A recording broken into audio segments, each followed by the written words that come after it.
met Jonathan at the beginning of 2009 when I came to the International House of Prayer in Kansas City to do the Fire in the Night internship. Someone on our worship team, whose name was Jewel, she thought Theresa and I would be a good match. We were on Alicia Powell's team together, me and Jonathan Baldwin, and it was always an adventure every day. On any occasion possible, Jonathan would try to pester. Jewel is kind of like a big sister to me.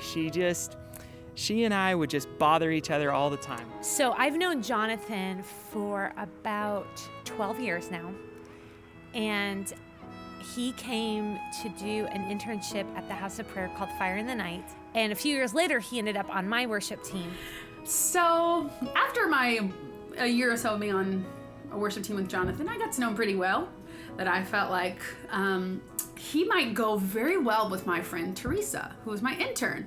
And the things about Theresa that made her so wonderful and so unique, I thought would be a very good blend for Jonathan. One day in the hallway, I said to Jonathan, have you ever considered dating Theresa?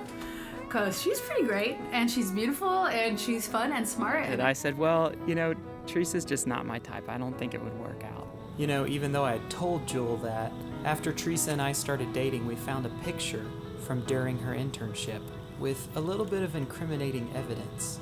Apparently, while I was on the platform singing, I was checking her out. It just stayed in the back of my mind for a few years. I just kept thinking back to myself, maybe she's right. Maybe something would work out. A very short time, I had a crush on him right away. I remember at one point thinking to myself, watching him interact with the kids on the night watch, oh, he'd be such a great dad, but he's just not my type. So I didn't really think much about it. Just every once in a while, it's just that spring up of, Well, the process of me liking Theresa and getting to know her, actually it wasn't like the love at first sight thing that you hear in movies. It just kind of happened slowly over time. And then Jonathan started doing some odd things that I finally started picking up on. My friends loved to tell me that I was a little slow to pick up on everything, and everyone else was clued in except me. I have known Theresa for probably 5 years, 4.5, 5 years. Now we've lived together for 2 years, year and a half.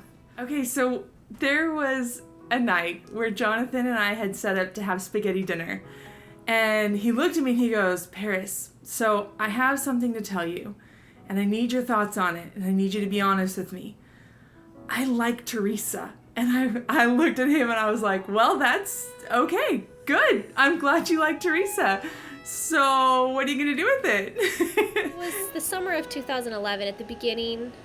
He started doing a few odd things that were just not like Jonathan. The advice of a really good leader was to figure out if I liked him without the knowledge if he liked me or not, just figure out where I was at. So in the summer of 2011, Theresa came to me and she started talking about this person that she thought she might like. And those of you who know Theresa know that it wasn't a straightforward, like, I like this person. It was, I don't know. Maybe. I don't know. He's like a brother, but I don't know. Maybe I like him. We were switching schedules for the night watch, switching to sleeping at a different time. I asked Theresa if she would keep me up. He was only going to stay up for a few hours that day, and I was going to help him stay out by hanging out with him. Well, 1 hour turned into 2, which turned into 4, 5. He ended up staying up till, I think, like 1 p.m. Well, over the next couple of weeks, we spent tons of time together.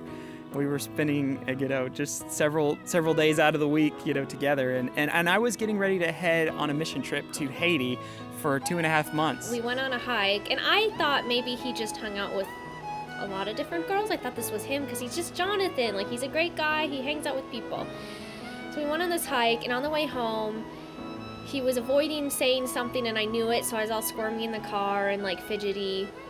And he basically said every single word besides I like you that day. Like, I really care about you, but I'm going to Haiti for a while, and maybe after Haiti we could see if there could be something between us. And then finally she comes to me and she says, he talked to me. And actually, I think that's when the real, kind of moment of crisis was, because then she had to actually decide what she was going to do about the feelings that she'd been having all summer. So I knew, I was like, I need to do something about this. I need to define this relationship. I don't want Theresa to not know what's going on. It was like, I knew that if we were gonna date, we were gonna start dating before he went to Haiti. And it was a few days later, and we were talking about some serious things, hanging out again. Just after lots of prayer and even talking to some of my leaders and friends, I decided, I was like, I should just go for it. I should just ask her to date me. One moment in the conversation, he just paused and he went, "Can we just date?" And I went, "Yes." And then I asked him if he would talk to my father, just because I always wanted that. A month and a week after we started dating, Jonathan went to Haiti for 2.5 months. It was 76 days to be exact. So before Jonathan left for Haiti, him and Theresa had been dating for a fairly short period of time. But Theresa had saved pictures from different events and activities that they had done together, and she compiled them into a collage, sent them away, had them turned into a puzzle. And I got the puzzle, I put it together, and I strategically put the pieces in envelopes so he'd get 1 or 2 pieces a day, and that would last him the entire time he was in Haiti. And I opened up a couple of pieces at a time and put the puzzle together, and it kind of helped me pass the time while I was in Haiti. We Skyped a lot, but it took, could take 10 minutes to get one sentence across. We had communication troubles because the internet connection wasn't so good, but we'd be like, well, what did you say? What did you say? He would send letters back when missions team would come from America. Really, Haiti, that 2.5 months of long distance while I was in Haiti was the point where we fell in love. Man, by the end of Haiti, I just was ready to marry her. I got put in this kind of interesting position where Jonathan came to me after they had been dating for about 3 or 4 months, and he says, "I am ready to move forward. I want to get married to this girl." I mean, it seemed to me like he was kind of like, "I'm going to go buy the ring and put it on her finger."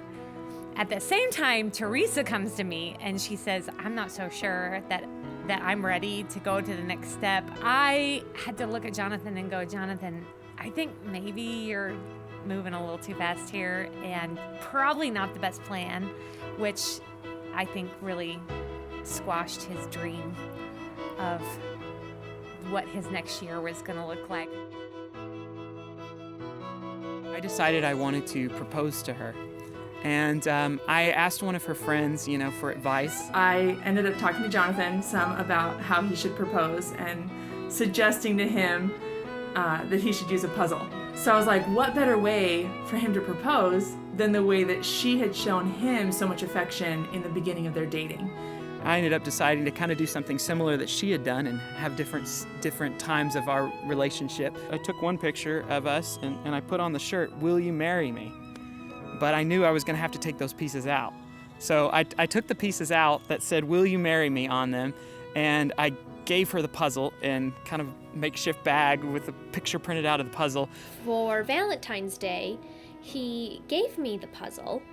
It was in a box, and he had some of the pieces in a Ziploc bag, some of the pieces in the bag that came with the company. Well, we had to be really careful though, because you can't just give her a puzzle. She'll work on it until it's done, and in one day she'll be done with the puzzle and you're stuck. One of my friends told me, he's like, "Are you sure you want to give her the timing of this? Because that's really kind of scary, to actually give her the timing of when you're going to propose to her, especially when you still don't have the ring." And I was like, it's going to work out somehow. I just know it's going to work I'm out. putting the edge together, and I think I have all the edge pieces, but it's not quite lining up, so I think there's a mistake. So I ended up redoing and doing the edge about 3 times. Something still wasn't right, and I just couldn't figure it out. I was like, surely I made a mistake somewhere. So about that time I was like, "Jonathan, I don't know, there might be some pieces missing." And it was this meticulous cutout section from his shirt. And so the fact that it was kind of a pattern made me wonder if maybe it was a manufacturer error. I just was like, yeah, that's totally what happened, Theresa. That has to be it, Jonathan would go on these rants about, "Oh, that German company, I can't believe they messed it up." She put together the puzzle, and it got to the point where she that was almost all that was left, and I realized, oh my gosh, this is going too fast. So I knew I had to get control of the puzzle. So I told her, Theresa, I really think we should put it together at my house. We need to put it together at my house because my house has better lighting. And I was like, okay, I guess I'll bring it over to your house. So he had control of the puzzle now. He said, okay, finish the puzzle and I'll take a picture and send it to the company and I will make sure you get a new puzzle. Okay, so the time finally came. I got the ring. I went on a camping trip for 3 days is what I told her. I always kind of had this hope, oh, that would be so cool. He's going to be in the nature woods with God. That would be kind of cool if he proposed, after that. Or Thursday night, he texted me and I say, hey, can I make you breakfast? And she texts back. I'm like, oh boy, what if she says no? What if she says no? But she texts me back and she says, yes, that would be great. I would love to eat breakfast with you. I really miss you too. That morning, Friday, April 4th, I was grumpy with a capital G. It was just one of those days, some days you're not in a good mood. And I'm like, this is gonna be interesting. So then he says, guess what just came in the mail? And he hands me this cardboard box, takes it away from my hands, which I find out later it was the same puzzle box the actual puzzle had come in December. He didn't want me to see the date on it. So he's like, and I brought the puzzle. I thought we could finish the puzzle down by the lake. So I took her out to the lake, and it was cold. I mean, not just cold, but that wind that just pierces your skin. I knew, I was like, okay, I got to get this puzzle, but she was so miserably cold, I had to convince her, no, really, we want to do this puzzle now, but she's sitting here trying to argue with me, telling me, no, it's way too cold, the wind's gonna get the puzzle, it's gonna blow it away. And I was like, I can't even feel my toes anymore. I'm like, you can have my socks, whatever it is, we just have to do this puzzle now. And I'm thinking, he is crazy. Why would we do a puzzle down by the lake outside? And I'm in a bad mood. Oh, Jonathan, he gets these ideas in his head. He just gets so excited and he has to do it right now. And so I ran out to the car, grabbed the puzzle. And I see him coming from the car with the puzzle mat in one hand and the cardboard box in the other hand, carrying them down to the picnic bench. So I said, fine, I will open the box. So I opened the box. And in the box, the cardboard box, was this letter from the company and this manila folder, and it didn't look like 1,000 pieces. It looked more like the missing pieces. So I read the letter. He picked a German composer that he happened to know as the German name that he signed the letter. They were apologizing for their mistake, but they just so happened to find these pieces in their processor. They thought they matched our puzzle. So I'm batting Jonathan on the arm going, I think they found our pieces.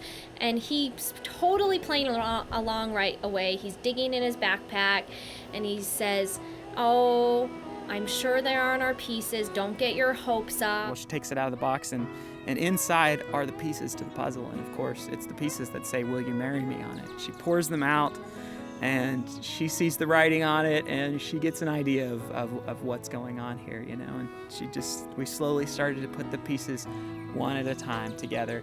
And it took us about 2 minutes, 2, 3, 4, 5 minutes, and we just put the pieces together and she starts crying. I didn't think this day would ever happen, so we're putting them and I'm starting to get a little fidgety and nervous and I can't look at him in the eye. Because our whole journey, we dated for 3.5 years, just long ups and downs, roller coaster of a journey.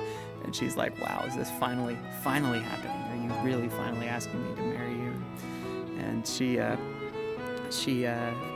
put in that last piece and I got out the ring and I said, will you marry me? And I said, do I have to answer right now?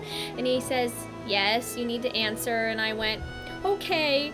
I mean, yes. And so then he put the ring on and then I went, wait, aren't you supposed to get down on one knee? So I got on my one knee and I did the whole thing, just said, Theresa, I want to spend the rest of my life with you. And she said yes. She said yes to marrying me and made me the happiest man ever because she said yes to spending the rest of her life with me.